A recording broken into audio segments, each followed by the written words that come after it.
Next question we are starting, that is third portion of the chapter, that is conversion of partnership firm into company. That is third portion of the chapter, conversion of partnership firm into company. Part number 4 जो आपने देखा था उसमें ये था conversion of partnership firm into another partnership firm, यानी दो partnership firm मिलके एक और नई पार्टनरशिप फर्म क्रिएट कर रहे थे. That was fourth number part. Now third number part में आपको बोला है conversion of partnership firm into company, meaning जो पार्टनरशिप फर्म जो है वो बंद होके उसको डिसोल्यूशन करके कंपनी के अंदर उसको कन्वर्ट करेंगे. सो कंपनी में जब कन्वर्ट करेंगे तो मेनली चेंज कहाँ पे आएगा, तो क्वेश्चन में चेंज यहाँ पे आएगा कि जब पार्टनरशिप फर्म को क्लोज करके कंपनी में कन्वर्ट करेंगे तो कंपनी इक्विटी शेयर इश्यू करेगी. कंपनी पार्टनरशिप फर्म नहीं है. लास्ट जो पार्ट नंबर 4 के जो क्वेश्चंस हमने लास्ट लेक्चर में देखे थे उसके अंदर पार्टनरशिप फर्म में कन्वर्ट हो रहा था. तो पार्टनरशिप फर्म जो नई वाली पार्टनरशिप फर्म बनती थी, जो परचेसिंग कंपनी होती थी, वो वेंडर कंपनी के जो पार्टनर है उनको इन्वेस्टमेंट्स के फॉर्म में कैपिटल ऑफर कर रहे थे. तो यहाँ पे ये होगा कि पार्टनरशिप फर्म जब कंपनी में कन्वर्ट होगी तो जो कंपनी है वो वेंडर कंपनी के जो पार्टनर्स है उनको इक्विटी शेयर इश्यू करेंगे या डिबेंचर इश्यू करेंगे या प्रेफरेंस शेयर इश्यू करेंगे. तो कंपनी है तो वो लोग आपको कैपिटल के फॉर्म में शेयर कैपिटल इश्यू करेंगे. नॉर्मल आपकी जो नॉर्मल कैपिटल होती है वैसे जैसे पार्टनरशिप फर्म में कैपिटल होती है पार्टनर की, वैसे कैपिटल यहाँ पे इश्यू नहीं होगी. यहाँ पे शेयर्स के फॉर्म में कैपिटल इश्यू किया जाएगा. That is the main change. बाकी ऑलमोस्ट कैलकुलेशन सब जैसे अब पार्ट नंबर 4 में है conversion of partnership firm into conversion new partnership firm करते थे, ऑलमोस्ट सिमिलर कैलकुलेशन होगा. बाकी सब कुछ कैलकुलेशन स्टार्ट करते 11 नंबर क्वेश्चन. क्वेश्चन में सबसे पहले बोला है X and Y. First 11 number question, X and Y carrying on business in the partnership firm sharing profit and losses equally. They wish to dissolve the partnership firm and to sell the business to X Limited company on 31st March 2014 when the partnership firm position was as follow. X and Y carrying on the business in the partnership firm, profit losses they are sharing equally. दो partner है X and Y, profit and loss ratio is equally. They wish to dissolve the partnership firm and to decided to sell the business to X Limited. इनका जो business है वो take over कौन करेगा, दो partners है, profit sharing ratio equal था. तो इनका जो बिजनेस है उसको ये लोग सेल करे. किसको सेल करे, कोई एक्स लिमिटेड कंपनी है जिसको ये लोग बिजनेस सेल करेंगे. And 31st March 2014 when the position was as follow. Balance sheet आपको दी है. बैलेंस शीट के अंदर आपको बोला है एक्स की कैपिटल, वाई की capital, creditors, land building, furniture, stock, debtors and cash balance given. The arrangement with X limited company was as follow. Land building was purchase at 20% more than book value. Land building को 20% ज़्यादा pay करेंगे. Furniture and stocks to be purchase at book value less 15%. Furniture stock को 15% कम pay करेंगे. Goodwill with the firm valued for ₹40,000. Goodwill 40,000 rupees होगी. The firm's debtor cash and creditors were not taken over. The firm's debtors cash and creditors were not taken over. Debtors, creditors और cash को ये लोग take over नहीं करेंगे. But the company agree to collect the cash book debts of the firm and discharge the creditor of the firm as an agent. For which services the company was to be paid 5% on all the collection from the debtors and 3% on the amount paid to creditors. अब ये point number 4 जो है इसको समझने का try करते हैं. यहाँ पे क्या बोला है, तो बैलेंस शीट के अंदर जो क्रेडिटर्स है, डेटर्स है और कैश बैलेंस है, ये डेटर्स है, ये कैश बैलेंस है और ये क्रेडिटर्स है. ये तीन चीज़ को, डेटर्स, क्रेडिटर्स और कैश बैलेंस को जो परचेसिंग कंपनी है ये टेक ओवर नहीं करेगी. परचेसिंग कंपनी ये तीन चीज़ को टेक ओवर नहीं करेगी. डेटर्स, क्रेडिटर्स और कैश बैलेंस को टेक ओवर नहीं करेंगे.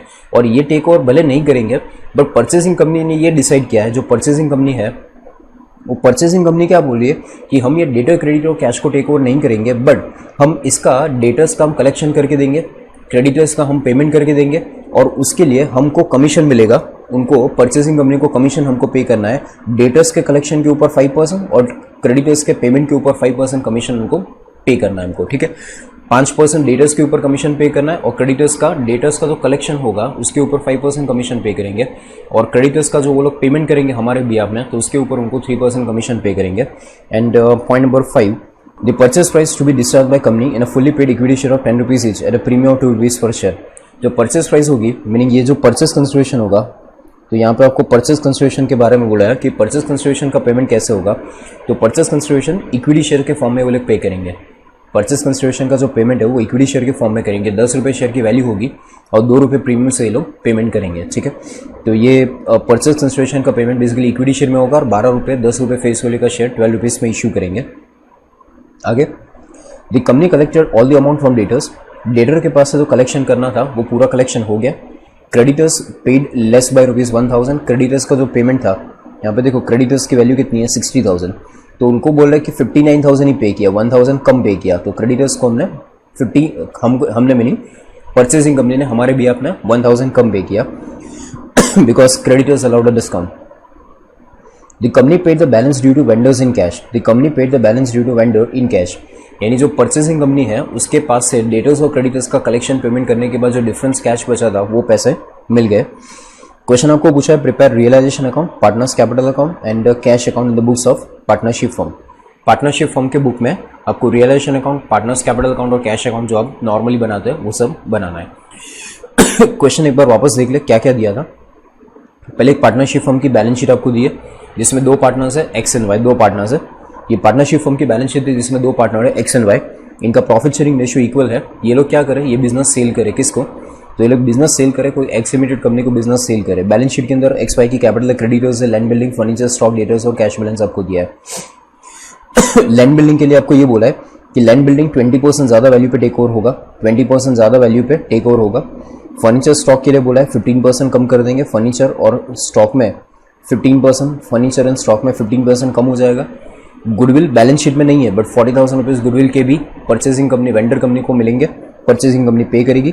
और आपको ये बोला है पॉइंट नंबर 4 में कि डेटर्स, क्रेडिटर्स और ये कैश, ये तीन को टेक ओवर नहीं करेंगी परचेसिंग कंपनी, ये तीन चीज को टेक ओवर नहीं करेगी. बट ये डेटर्स का कलेक्शन करके परचेसिंग कंपनी आपको देगी. डेटर्स का कलेक्शन, डेटर्स को टेक ओवर नहीं करेंगे बट डेटर्स का कलेक्शन वो लोग करके आपको देंगे. क्रेडिटर्स का पेमेंट वो लोग आपको करके देंगे और कैश बैलेंस वो लोग टेक ओवर नहीं करेंगे. और डेटर्स का जो वो लोग कलेक्शन करेंगे उसके ऊपर हमें उनको 5% कमीशन देना है. क्रेडिटर्स का वो लोग जो पेमेंट करेंगे उसके ऊपर उनको 3% कमीशन पे करना है. और बाकी का जो परचेस कंसिडरेशन का जो पेमेंट होगा, परचेस कंसिडरेशन जो परचेसिंग कंपनी पे करेगी, परचेस कंसिडरेशन इक्विटी शेयर के फॉर्म में होगा और 10 रुपए का शेयर 12 रुपए, 2 रुपए प्रीमियम से यानी 12 रुपए का इक्विटी शेयर कंपनी इश्यू करेगी. That is your question. और एक पॉइंट यहाँ पे बोला कि डेटर के पास से पूरा कलेक्शन हो गया है और क्रेडिटर को हमने 1,000 रुपीज कम पेमेंट किया. डेटर के पास से कलेक्शन पूरा हो गया और क्रेडिटर को हमने 1,000 रुपये कम पे किया और 1,000 रुपये उनके पास से डिस्काउंट मिला. और नेसेसरी अकाउंट्स आपको पर वेंडर कंपनी के बुक में, पार्टनरशिप फर्म के बुक में जो अकाउंट आप नॉर्मली बनाते हैं वो सारे अकाउंट आपको पूछे. Realisation account, partners capital account, cash account, ये सारे जो नॉर्मल अकाउंट हम बनाते हैं वो आपको पूछे. ठीक है, तो इसके बाद अकाउंट के लिए लाइन्स ड्रॉ कर लेते हैं, उसके बाद कैलकुलेशन स्टार्ट करते हैं. तो कैलकुलेशन स्टार्ट करते हैं. तो कैलकुलेशन के अंदर सबसे पहले अकाउंट्स मैंने ड्रॉ करके रखे हैं यहाँ पे. Realisation account, second partners capital account, X और वाई दो partners, cash and bank account, X limited account. X limited is a purchasing company और एक्स लिमिटेड के पास से हमको इक्विटी शेयर्स के फॉर्म में परचेस कंसिडरेशन मिलेगा. तो equity shares in X limited account, जैसे लास्ट क्वेश्चन जो आपने किए थे पार्ट नंबर 4 में, तो उसमें हम investment account in purchasing company बनाते थे, इन्वेस्टमेंट्स इन परचेसिंग कंपनी. ठीक है, तो इन्वेस्टमेंट इन परचेसिंग कंपनी वहां पे होता था. यहाँ पे इक्विटी शेयर इन परचेसिंग कंपनी होगा या प्रेफरेंस शेयर जो भी वो लोग पे करेंगे. यहाँ पे इक्विटी शेयर लोग परचेस कंसिडरेशन के पेमेंट परचेस कंसिडरेशन के फॉर्म में इक्विटी शेयर पे करे, तो यहाँ पे इक्विटी शेयर इन एक्स लिमिटेड अकाउंट. ठीक है, तो ये अकाउंट्स यहाँ पे बनाए. अब कैलकुलेशन स्टार्ट करें तो सबसे पहला काम ये होगा कि यहाँ पे परचेस कंसिडरेशन की अमाउंट हमारे पास क्वेश्चन में नहीं है कि असेट्स को आपको इंडिविजुअली आपको बोला कि असेट्स और लायबिलिटीज को कौन से अमाउंट पे टेक ओवर किया था, बट परचेस कंसिडरेशन टोटल कितना पे करेंगे ये आपको नहीं बोला है. क्वेश्चन में आपको इतना बोला है कि परचेस कंसिडरेशन का लास्ट पॉइंट देखे, लास्ट पॉइंट में ऐसा बोला है कि परचेस कंसिडरेशन का जो पेमेंट होगा वो इक्विटी शेयर्स के फॉर्म में होगा और इक्विटी शेयर की वैल्यू 10 रुपये होगी और 2 रुपये प्रीमियम से पेमेंट होगा, मीनिंग 12 रुपये का इक्विटी शेयर इशू करेंगे. परचेस कंसिडरेशन का पेमेंट 12 रुपये पे करेंगे. आपको इतना बोला कि परचेस कंसिडरेशन का जो पेमेंट है वो 12 रुपीज़ पे होगा, इक्विटी शेयर इशू करके होगा. परचेस कंसिडरेशन का पेमेंट इक्विटी शेयर के फॉर्म में होगा, but number of equity share कितने इशू करेंगे ये आपको बोला नहीं है. तो परचेस कंसिडरेशन हम फाइंड करते हैं. Purchase consideration meaning assets minus liability, but कौन सी वैल्यू पे. तो परचेस कंसिडरेशन का जो कैलकुलेशन होता है वो बुक वैल्यू पे नहीं होता, जो वैल्यू पे असेट्स को टेक ओवर किया था वो वैल्यू पे होता है. अगर कोई असेट्स के लिए टेक ओवर वैल्यू ना दी हो, अगर असेट्स को कौन सी वैल्यू पे टेक ओवर नहीं किया है वो ना बोला हो, तो उसको बुक वैल्यू पे टेक ओवर किया ऐसा मान लेंगे. पर यहाँ पे आपको बोला था कि लैंड बिल्डिंग की वैल्यू 20% इंक्रीज करो, फर्नीचर स्टॉक की वैल्यू 15% डिक्रीज करो, डेटर्स और कैश को टेक ओवर नहीं करना है, लायबिलिटीज में एक ही है क्रेडिटर्स बट उसको टेक ओवर नहीं करना है. तो सबसे पहला काम इसके ऊपर से परचेस कंसिडरेशन का कैलकुलेशन कर लेते हैं. तो यहाँ पे नीचे वर्किंग नोट के फॉर्म में सबसे पहले वहां से स्टार्ट करते हैं purchase consideration calculation.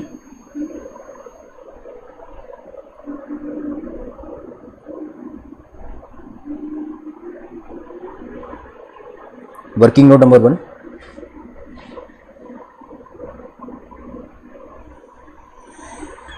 Purchase consideration. तो purchase consideration is nothing but assets minus liability. सबसे पहले हेडिंग असेट्स, असेट्स में एक एक करके नाम लिखते जाते हैं। तो असेट्स में लैंड एंड बिल्डिंग 20% इंक्रीज करना है, तो 1 लाख की लैंड एंड बिल्डिंग है, 20% इंक्रीज करेंगे तो 1,20,000 हो जाएगा। सो यहाँ पे land and building 1,20,000। Second, furniture 15% कम करो, तो फर्नीचर की वैल्यू 40,000 माइनस 15% कम करो तो 34,000 का फर्नीचर होगा।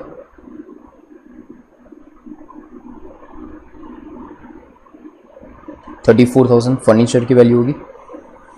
आफ्टर दैट स्टॉक 15% कम करना है, तो 1 लाख माइनस 15% 85,000 का स्टॉक होगा।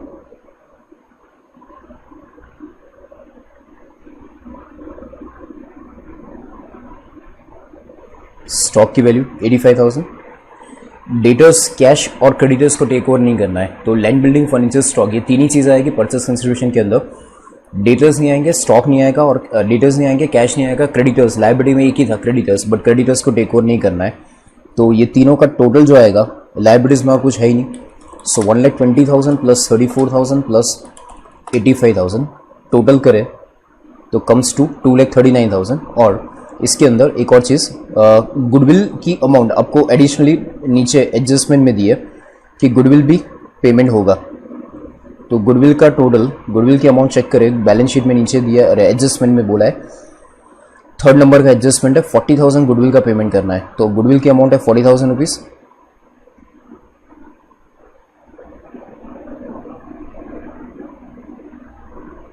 ओके, इसको ऐड कर दे गुडविल के साथ, तो 2,79,000 this is your total purchase consideration.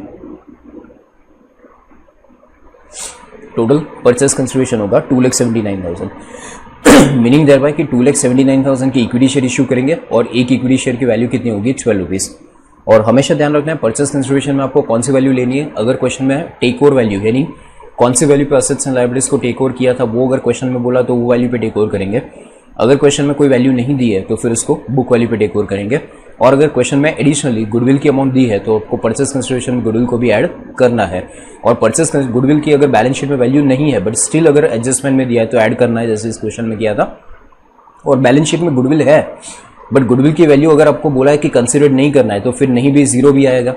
और गुडविल की वैल्यू बैलेंस शीट में है और आपको स्पेसिफिक बोला कि गुडविल की अमाउंट इतनी कंसिडर करनी है तो फिर वो वैल्यू पे टेक ओवर करेंगे। इन शॉर्ट गुडविल अगर क्वेश्चन में बोला हो तो उसको कंसिडर करेंगे।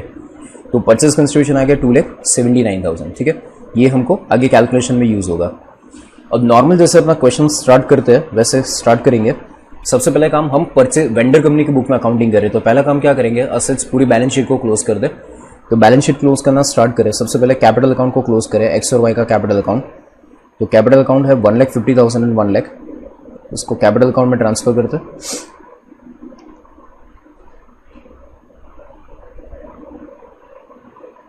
Bye balance brought down 1,50,000 and 1 lakh capital account balance. After that creditors 60,000 creditors 60,000। Okay, creditors को टेक ओवर किया था कि नहीं किया था, तो क्रेडिटर्स को टेक ओवर नहीं किया था, बट भले क्रेडिटर्स को टेक ओवर नहीं किया था बट क्रेडिटर्स को क्लोज तो करना पड़ेगा। क्रेडिटर अकाउंट आपको क्लोज करना तो पड़ेगा, भले टेक ओवर नहीं किया था। तो इसको क्लोज करने के लिए रियलाइजेशन अकाउंट में तो ले जाना पड़ेगा, भले कोई भी असेट्स टेक ओवर हुई या नहीं हुई। आपको पहला काम बैलेंस शीट में जितने भी असेट्स, लायबिलिटीज और कैपिटल और जो भी है उसको रिस्पेक्ट अकाउंट में ट्रांसफर तो करना ही पड़ेगा। तो भले यहाँ पे क्रेडिटर्स को टेक ओवर नहीं किया गया था बट स्टिल रियलाइजेशन अकाउंट में क्लोज करने के लिए ट्रांसफर तो करना ही पड़ेगा। तो entry will be creditors to realisation. तो रियलाइजेशन अकाउंट में क्रेडिट से रहेगा bye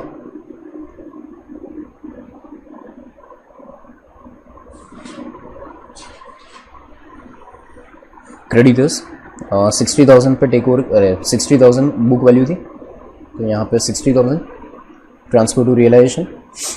after that liability side खत्म हो गया। Now asset side, land building, furniture, stock, debtors and cash balance, तो ये सबको ट्रांसफर करेंगे। इसमें से डेटर्स को टेक ओवर नहीं किया था, बट रियलाइजेशन अकाउंट में तो ट्रांसफर करना ही है क्योंकि डेटर अकाउंट क्लोज तो करना पड़ेगा। कैश अकाउंट को कैश अकाउंट में ट्रांसफर कर देंगे। तो लैंड बिल्डिंग 1 लाख, यहाँ पे entry realisation to sundry assets,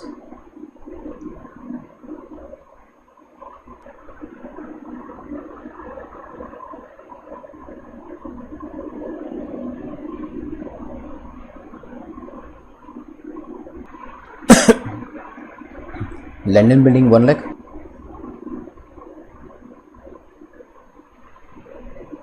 then after furniture 40,000,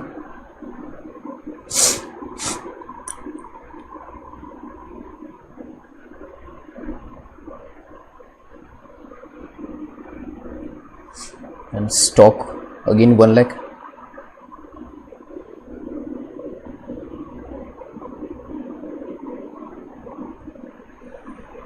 stock 1 lakh, debtor 66,000,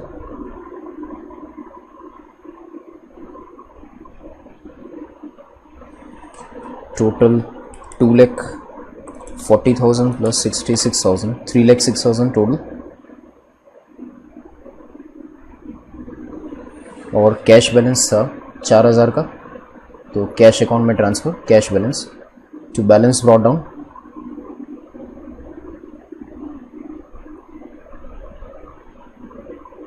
$4,000 cash and bank balance. Okay, इसके बाद बैलेंस शीट में जितनी भी इन्फॉर्मेशन थी उसको हमने ट्रांसफर कर दिया। इसके बाद आगे देखते जाते हैं एडजस्टमेंट।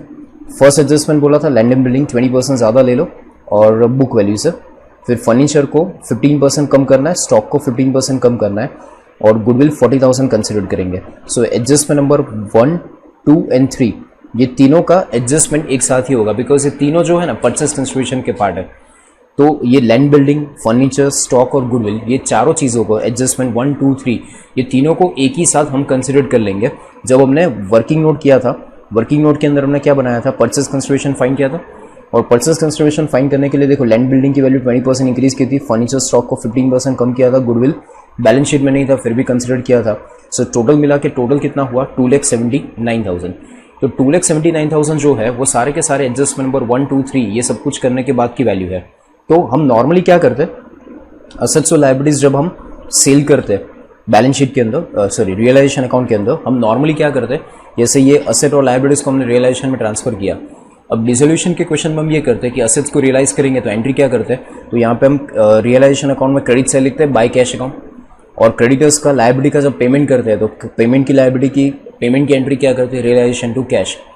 तो असेट्स की सेल की एंट्री करते हैं और लायबिलिटीज की पेमेंट की एंट्री अलग अलग करते हैं। बट यहाँ पे क्या हो रहा है, तो असेट्स एंड लायबिलिटीज दोनों एक परचेजिंग कंपनी जो है, ये परचेजिंग कंपनी ने टेक ओवर कर लिया है। कुछ असेट्स और लायबिलिटीज को टेक ओवर नहीं भी किया है, उसको हम बाद में देखेंगे। बट जो असेट्स एंड लायबिलिटीज को टेक ओवर किया है, तो असेट्स और लायबिलिटीज की जो हम अलग अलग एंट्री करते थे, असेट्स की रियलाइजेशन की एंट्री और लायबिलिटीज की पेमेंट की एंट्री जो हम अलग अलग करते थे, रियलाइजेशन अकाउंट में क्रेडिट साइड, डेबिट साइड, ऐसे अलग अलग नहीं करेंगे, सीधी एंट्री करेंगे। जो परचेस कंसिडरेशन की अमाउंट हमने फाइंड की थी 2,79,000, ये 2,79,000 आप ये समझो कि असेट्स और लायबिलिटीज का नेट इतना मिला, असेट्स और लायबिलिटीज बेच के नेट 2,17,000 मिला, 2,79,000 मिला। अब वो मिला अभी एक्चुअली नहीं है, वो आपको परचेसिंग कंपनी एक्स लिमिटेड के पास से लेना है। अगर सपोज ये कैश में मिलता तो हम एंट्री क्या करते, अगर ये कैश में मिलता तो हम एंट्री करते cash account to realisation, entry क्या करते कैश टू रियलाइजेशन। बट ये आपको कैश में नहीं मिल रहा है, ये आपको परचेसिंग कंपनी के पास से लेना है। एंट्री अगर कैश में मिलता तो एंट्री करते कैश टू रियलाइजेशन, बट ये पैसे अभी हमें कंपनी के पास से लेने हैं, तो कैश अकाउंट डेबिट नहीं होगा, तो उसकी जगह हमको डेबिट किसको करना पड़ेगा, परचेसिंग कंपनी, नाम क्या था एक्स लिमिटेड, तो उसकी एंट्री क्या होगी, X limited account debit to realisation. तो रियलाइजेशन अकाउंट में क्रेडिट से आएगा by X limited account, realisation account में क्रेडिट से रहेगा बाय एक्स लिमिटेड अकाउंट 2,79,000। सीधा असेट्स और लायबिलिटीज के अमाउंट को नेट करके लिख देंगे 2,79,000। असेट्स एंड लायबिलिटीज को अलग अलग नहीं दिखाएंगे, ठीक है। So entry X limited account debit to realisation 2,79,000। अब ये एक्स लिमिटेड को डेबिट किया तो यहाँ पे एक्स लिमिटेड अकाउंट में डेबिट साइड भी आएगा टू रियलाइजेशन अकाउंट। ये एंट्री का मीनिंग क्या हुआ, तो हमको एक्स लिमिटेड के पास से 2,79,000 ड्यू हुआ, इतने पैसे हमें एक्स लिमिटेड के पास से लेने हैं, ये इसका मीनिंग होता है। एक्स लिमिटेड के पास से इतने पैसे आपको लेने हैं in any form. So adjustment number 1, 2, 3 हो गया। अब एडजस्टमेंट नंबर 4 पहले देखते हैं। एडजस्टमेंट नंबर 4 में आपको बोला था कि डेटर्स और क्रेडिटर्स को टेक ओवर नहीं करेंगे, परचेसिंग कंपनी डेटर क्रेडिटर को टेक ओवर नहीं करेगी, बट डेटर का कलेक्शन का काम और क्रेडिटर्स का पेमेंट का काम जो है वो परचेसिंग कंपनी करेगी। डेटर्स से कलेक्शन का काम और क्रेडिटर्स का जो पेमेंट का काम है वो परचेसिंग कंपनी करेगी। तो डेटर्स से कलेक्शन और क्रेडिटर्स का पेमेंट परचेसिंग कंपनी करेगी, उसके ऊपर उसको कमीशन देना है। डेटर्स पे 5% कमीशन और क्रेडिटर्स के ऊपर पेमेंट के ऊपर उनको 3% कमीशन पे करना है। तो डेटर्स में आपको आगे ये बोला था कि डेटर के पास से पूरा कलेक्शन हो गया। यहाँ पे आपको ये बोला था कि company collected all the amount from debtors, debtor के पास से पूरा कलेक्शन मिल गया।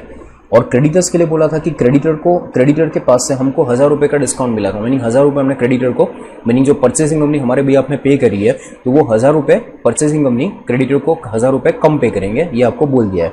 ठीक है, तो डेटर और क्रेडिटर ये जो 2,79,000 वाली जो आप यहाँ पे एंट्री देख रहे हैं, इसमें लैंड बिल्डिंग आ गया, फर्नीचर आ गया, स्टॉक आ गया, बट क्रेडिटर डेटर और कैश बैलेंस नहीं आया 2,79,000 में। तो डेटर्स क्रेडिटर्स का पेमेंट कलेक्शन ये हमें करना बाकी है। ये हमारे बदले कौन करेगा? चलो डेटर की बात करें तो डेटर की अमाउंट बोलो कितनी है? 66,000।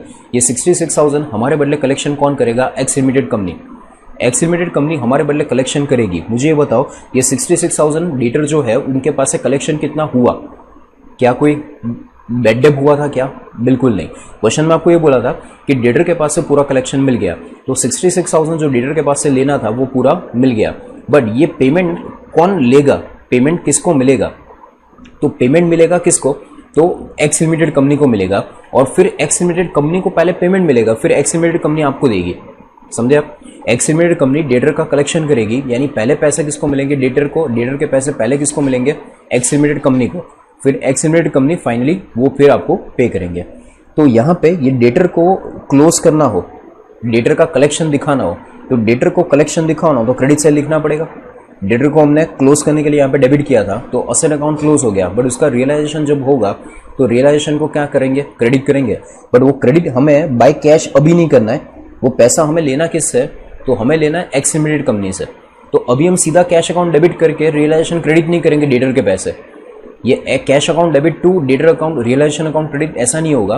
कैश अकाउंट सीधा डेबिट नहीं होगा, वो कैश अपने पास नहीं आया, वो कैश किसके पास आया? एक्स लिमिटेड कंपनी के पास आया, क्योंकि कलेक्शन उन लोगों ने किया।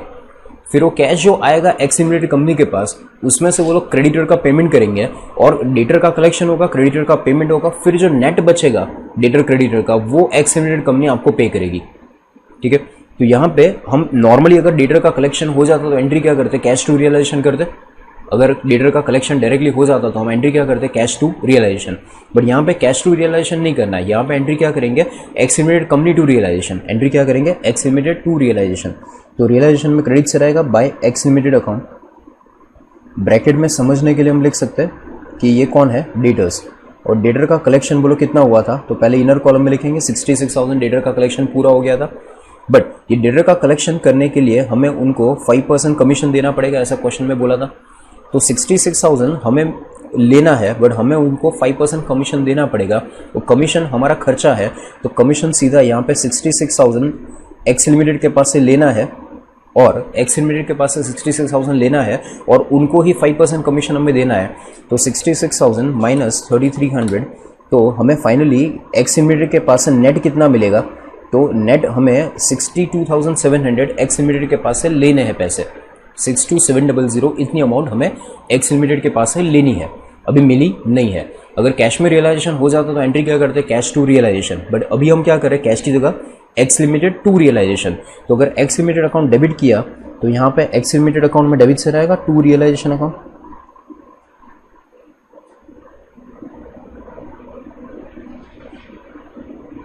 $62,700। ओके, इसके बाद डेटर्स का कलेक्शन हो गया। डेटर्स का कलेक्शन हो गया, अब क्रेडिटर्स का पेमेंट। क्रेडिटर्स का पेमेंट भी कौन करेगा? तो एक्स लिमिटेड अपने बीआफ में करेगी। चलो मुझे ये बताओ कि क्रेडिटर का पेमेंट अगर हम करते तो एंट्री क्या करते? अगर हमको क्रेडिटर का पेमेंट करना होता तो हम एंट्री क्या करते? तो हम एंट्री करते क्रेडिटर्स टू कैश और बैंक। अगर हमें पेमेंट करना होता तो हम एंट्री क्या करते? क्रेडिटर्स टू कैश और बैंक। बट हम पेमेंट नहीं करें, हमारे बदले कौन बीआफ हमारे बीआफ में कौन पेमेंट कर रहा है? एक्स लिमिटेड कंपनी हमारे बीआफ में पे कर रही है, तो उसकी एंट्री क्रेडिटर्स टू या रियलाइजेशन टू कैश की जगह क्या होगा? रियलाइजेशन टू एक्स लिमिटेड होगा। जैसे डेटर में हुआ था, यहाँ पे एक्स लिमिटेड लिखा था, डेटर का कलेक्शन कौन कर रहा है? X limited. तो क्रेडिटर को पेमेंट भी कौन कर रहा है? X limited. तो एंट्री होनी चाहिए थी realisation to cash, but cash की जगह कौन आएगा? X limited. तो entry realisation account debit to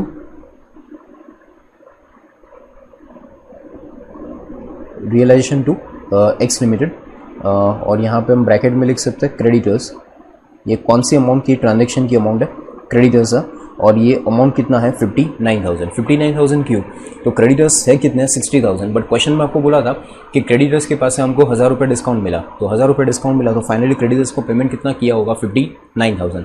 अब ये क्रेडिटर्स को जो पेमेंट किया उसके ऊपर हमको ये पेमेंट है, एक्सपेंस है, आप समझो ये लॉस है अपना एक टाइप का, इतना हम पेमेंट कर रहे हैं क्रेडिटर्स को। तो क्रेडिटर्स को जो हमने पेमेंट किया, इवन उसके ऊपर हमको 3% कमीशन देना है। किसको, जो एक्स लिमिटेड कंपनी ने पेमेंट किया उसको डेटर पे 5% और क्रेडिटर पे क्या बोला था 3% कमीशन देना है। तो डेटर में क्या होगा, ये जो कमीशन है ना वो अपना एक्सपेंस है, ये 66,000 कलेक्शन है, ये 66,000 कौन है, कलेक्शन, ठीक है, वो रिसिप्ट है, और 3,300 वो पेमेंट है। एक रिसिप्ट है एक पेमेंट है, तो माइनस किया था, रिसिप्ट में से पेमेंट क्या किया था, माइनस किया था। बट ये 59,000 रिसिप्ट नहीं है, 59,000 खुद पेमेंट है। कौन है 59,000, कौन है, पेमेंट है, क्रेडिटर्स का पेमेंट। और उसका जो कमीशन आएगा, इसका 3% आप करो, 59,000 का 3% करो तो आंसर आएगा 1770। ये 1770 भी पेमेंट है, ये 59,000 भी पेमेंट है, और 1770 जो इसका 3% कमीशन होगा वो भी पेमेंट है। तो पेमेंट माइनस नहीं होगा, वो प्लस करना पड़ेगा। यहाँ पे हमने ये माइनस किया था बिकॉज एक रिसिप्ट था एक पेमेंट था, यहाँ पे दोनों के दोनों पेमेंट है, तो इसको ऐड करना पड़ेगा 3%। सो अमाउंट कितनी आएगी, तो अमाउंट यहाँ पे आएगी 1770, 3% कमीशन ऐड कर दे तो 59,000 प्लस 1770 कम्स टू 60770। ये हमको एक्स लिमिटेड कंपनी को देना है, ये 62700 हमें एक्स लिमिटेड कंपनी से लेना है, और ये 60770 हमें एक्स लिमिटेड कंपनी को देना है। तो उसकी एंट्री क्या हुई, realisation to X limited, entry क्या हुई, रियलाइजेशन टू एक्स लिमिटेड। तो एक्स लिमिटेड में क्रेडिट से रहेगा, एक्स लिमिटेड अकाउंट में क्रेडिट से रहेगा बाय रियलाइजेशन अकाउंट 60770, ठीक है, ये एक एंट्री होगी। इसके बाद आगे एडजस्टमेंट देखते हैं। तो एडजस्टमेंट नंबर 1 2 3 तो साथ में हो गया था परचेस कंसिडरेशन में, एडजस्टमेंट नंबर 4 हो गया। एडजस्टमेंट नंबर 5 में बोला है कि जो परचेस कंसिडरेशन का पेमेंट है वो इक्विटी शेयर्स के फॉर्म में होगा। तो इक्विटी शेयर्स के फॉर्म में जो पेमेंट होगा वो कौन करेगा, परचेसिंग कंपनी करेगी, वेंडर कंपनी को, ठीक है। और इक्विटी शेयर्स कितने रुपए के इश्यू करेंगे, तो जो परचेस कंसिडरेशन की अमाउंट थी ना उतने इक्विटी शेयर इश्यू करेंगे 2,79,000 के, ठीक है। और लास्ट में बोला था कि डेटर्स से पूरा कलेक्शन हो गया, क्रेडिटर्स के पास से 1,000 का डिस्काउंट मिला था, और फाइनली आपको बोला था कि नेसेसरी अकाउंट्स बनाओ। सो क्वेश्चन में जितनी डिटेल्स थी वो तो हमने सारी रिकॉर्ड कर दी। अब कुछ क्वेश्चन में से कुछ पेंडिंग नहीं है, सारे पॉइंट्स कवर हो गए, बराबर। छोटा सा क्वेश्चन है। अब रियलाइजेशन अकाउंट को सबसे पहले क्लोज कर दे। तो रियलाइजेशन अकाउंट में credit side 60,000 plus 2,79,000 plus 62,700 minus 3,06,000 minus 60,770 comes to 34,930। So credit minus debit करें तो आंसर आ रहा है 34,930, 34,930। It's a profit on realisation, और ये जो प्रॉफिट हुआ इसको हम क्या करेंगे, तो ये प्रॉफिट को पार्टनर्स कैपिटल अकाउंट में डिस्ट्रीब्यूट कर देंगे in the profit sharing ratio. So यहाँ पे debit side to partners capital account X and Y, and profit sharing ratio I think was equal. एक बार चेक कर ले, क्वेश्चन में स्टार्टिंग में लिखा था कि प्रॉफिट शेयरिंग रेशियो क्या है, इक्वल है। तो profit sharing ratio equal, so divide by 2, 17,465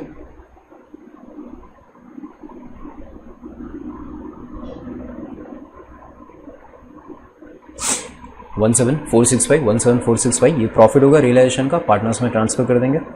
तो पार्टनर्स कैपिटल अकाउंट में क्रेडिट साइड, यहाँ पे पार्टनर्स कैपिटल अकाउंट में credit side by realisation account 17,465 okay. इसके बाद बाकी रियलाइजेशन अकाउंट क्लोज हो गया, पार्टनर्स कैपिटल अकाउंट क्लोज करना बाकी, कैश अकाउंट बाकी, एक्स लिमिटेड बाकी, और equity shares in X limited बाकी। अब बाकी की एंट्रीज कंप्लीट करें। तो बाकी की एंट्रीज में तो एक्स लिमिटेड के पास है परचेस कंसिडरेशन के फॉर्म में, 2,79,000 हमको लेना था। अब ये 2,79,000 जो हमको लेना था ये डेटर की अमाउंट है और ये क्रेडिटर की एक अमाउंट है, ये डेटर की अमाउंट है और ये क्रेडिटर की अमाउंट है, ठीक है। वो डेटर क्रेडिटर को अभी छोड़ दो। ये 2,79,000 जो है वो परचेस कंसिडरेशन की अमाउंट है जो हमें एक्स लिमिटेड के पास से आपको इक्विटी शेयर्स के फॉर्म में मिलेगी। तो एंट्री उसकी क्या करेंगे, तो ये 2,79,000 की इक्विटी शेयर जब मिलेंगे तो जैसे लास्ट क्वेश्चंस जो कल हमने किए थे उसके अंदर जो करते थे क्वेश्चंस, जिसमें हम इन्वेस्टमेंट अकाउंट डेबिट करते थे, investment account debit to vendor company account, purchasing company account credit करते थे, तो यहाँ पे इन्वेस्टमेंट अकाउंट की जगह नाम क्या रखेंगे, तो यहाँ पे नाम होगा इक्विटी शेयर आपको मिल रहा है, तो इन्वेस्टमेंट की जगह नाम क्या चेंज किया, खाली equity shares of X limited account to कौन दे रहा है आपको, एक्स लिमिटेड दे रहा है परचेस कंसिडरेशन। तो एंट्री क्या पास होगी, equity shares in X limited to X limited, तो equity shares in X limited account debit to X limited account credit 2,79,000 और एक्स लिमिटेड में क्रेडिट साइड बाय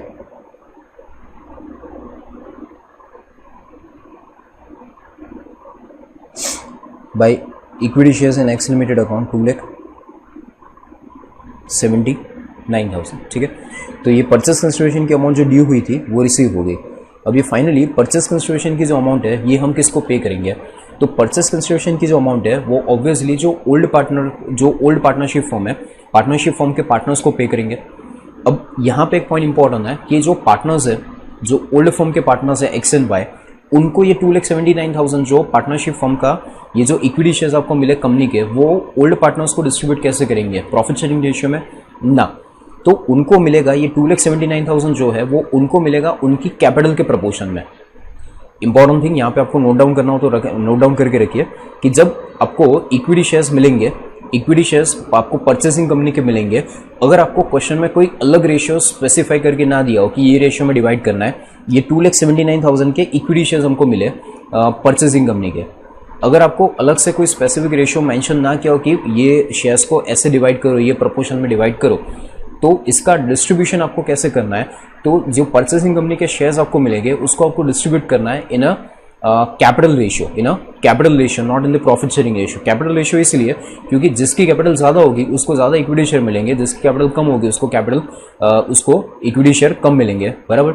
अगर profit sharing ratio उल्टा भी हो सकता है, किसी की कैपिटल ज़्यादा हो उसका प्रॉफिट शेयरिंग रेशियो कम हो, किसी की कैपिटल कम हो प्रॉफिट शेयरिंग रेशियो ज़्यादा हो, तो फिर जिसकी कैपिटल ज़्यादा उसको तो लॉस हो जाएगा, उसका पेमेंट कम मिलेगा। तो इसलिए इसको जो डिस्ट्रीब्यूट करेंगे वो कौन से रेशियो में डिस्ट्रीब्यूट करना पड़ेगा, इन दी कैपिटल रेशियो। तो ये 2,79,000 को कैपिटल रेशियो में डिवाइड करना है, तो इसके लिए आपको कैपिटल रेशियो फाइंड करना पड़ेगा। बट कैपिटल कौन सी कैपिटल, तो capital will be a closing capital after all the adjustments till now.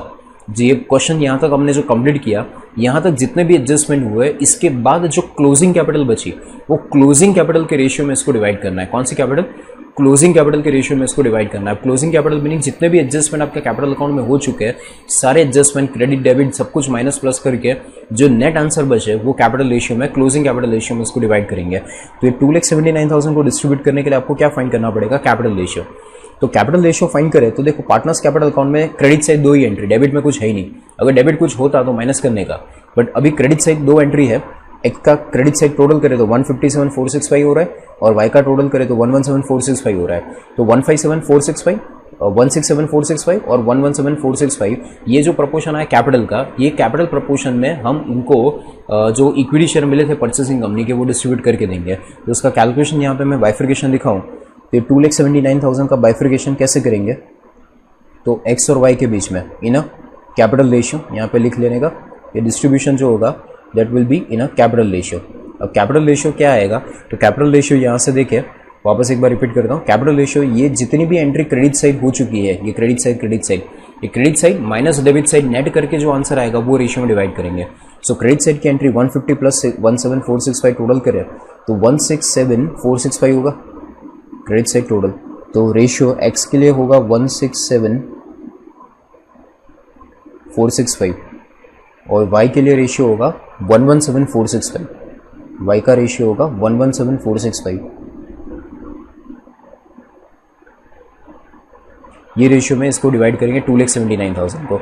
Okay, इसको डिस्ट्रीब्यूट करूँ, डिवाइड करूँ तो 167,465 plus 117,465 total comes to 284,930, 2,79,000 divide by 284,930 into 167,465, answer comes to, इसका answer आ रहा है 163,979, मीनिंग 164,000 भी बोल सकते हैं या 980, 163,980 कर लेते हैं, राउंड ऑफ 980, 163,980 इतने शेयर्स एक्स को मिलेंगे बराबर। तो बाकी का डिफरेंस 2,79,000 माइनस 163,980 करे तो इसका आंसर आएगा, डिफरेंस अमाउंट मैंने फाइंड कर लिया 115,020 115,020। ये 115,020 किसको मिलेगा, वाई को मिलेगा। तो ये जो परचेस कंसिडरेशन है उसका डिस्ट्रीब्यूशन कैसे करना है, तो कैपिटल रेशियो में करना है, क्लोजिंग कैपिटल रेशियो में। और क्लोजिंग कैपिटल फाइंड करने के लिए कैपिटल अकाउंट में जितनी भी एंट्री क्रेडिट डेबिट हो चुकी है सबको नेट करके जो कैपिटल आएगी वो कैपिटल रेशियो में इसको डिस्ट्रीब्यूट करेंगे। ये आंसर है 163,980।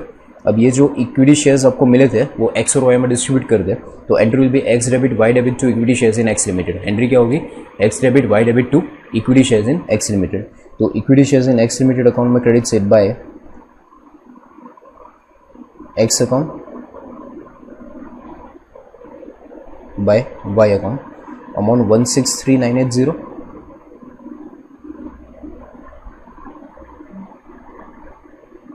amount is 163,980 and 115,020.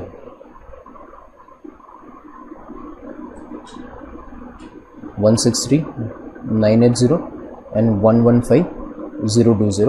ओके, ये एक्स और वाई को पेमेंट होगा और एक्स और वाई के अकाउंट में डेबिट से रह जाएगा to equity shares in X limited account, amount is 163,980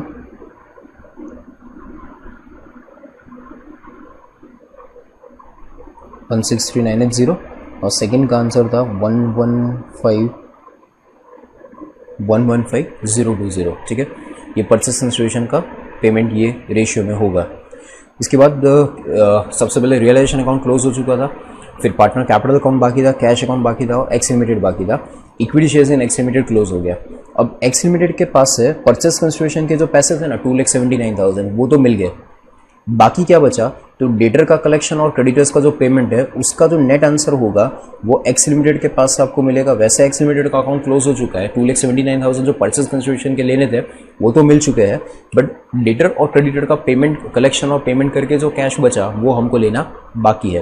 तो उसकी एंट्री होगी 62700 माइनस 60770। आंसर आया डिफरेंस इज 1930। ये डेटर क्रेडिटर का इन लोगों ने जो कलेक्शन किया था वो कमीशन के बाद इतने पैसे इनके पास से डेटर कलेक्शन करके, डेटर और क्रेडिटर का कलेक्शन पेमेंट करके इतने पैसे एक्स लिमिटेड के पास से मिलेंगे। तो नेक्स्ट अकाउंट क्लोज करेंगे, that is X limited account 1930 cash मिलेगा। तो कैश अकाउंट में आएगा debit side to cash account debit to X limited account 1930। ये डेटर क्रेडिटर का कलेक्शन होके कैश मिला। इसके बाद पार्टनर्स कैपिटल अकाउंट क्लोज कर दे और लास्ट में कैश अकाउंट क्लोज होगा। तो फाइनली अब कैपिटल अकाउंट को क्लोज करूं तो कैपिटल अकाउंट में एक्स में क्रेडिट डेबिट ज़्यादा है 163,980 माइनस क्रेडिट साइड ज़्यादा है 167,465 minus 167,465 minus 163,980। Difference comes to 3485। ये जो पेमेंट है ये एक्स को कैश में पेमेंट करना पड़ेगा। सो यहाँ पे एंट्री आएगी एक्स टू कैश और वाई के लिए credit side 117,465 minus 115,020 comes to 2,445। तो इतना पेमेंट एक्स और वाई को हम करेंगे 3485 एंड 2,445। तो कैश अकाउंट में आएगा क्रेडिट साइड, कैश अकाउंट में लिखेंगे क्रेडिट साइड, कैश अकाउंट में credit side by X account by Y account 3485